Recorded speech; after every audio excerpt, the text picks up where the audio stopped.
tawag sa kanya. Paano na tawag? Sabi ko, sandali na lang. Pumunta ko sa akin. Ate na yung ano, gunting ang ano. Di mo kasi siya binigyan ng isda eh. Ikaw lang lang kumain lahat. Pinakain ko na siya. Tinanong ko naman siya, gusto mo nang kumain ulit? May trito. Sabi niya, ayoko po na, makakain ko lang. Ano pala? Eh ngayon, nagputo na siya. Saka ayaw niya na silangag.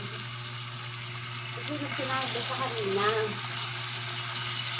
Pag ano, stay put lang siya. Binilang, wala lang ng cream o. Eh kanina ang aga gumising yun, alas 5. At sabi niya, oh, Ma, hindi ka muna pag-sisal doon. Kapunta mo naman ako. Bili ako 20 pesos. Mag-stock ka kasi ng ano, ng Hindi yung pwede tinapay. kasi.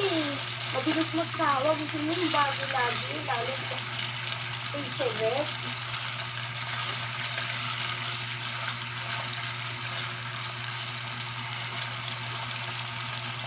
Hindi maselan sa akin. May sakit kasi. Kaya nga. Pag may sakit, intindihin mo.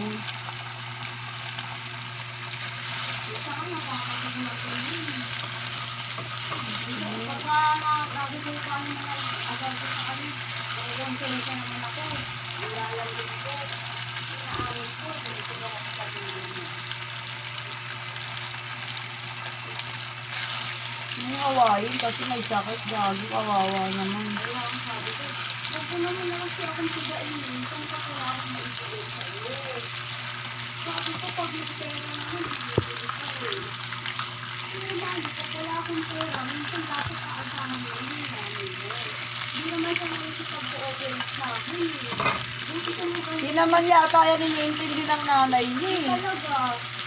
Kaya kawawa rin eh. Pero may alam mo, pati mga anak niya, kagabi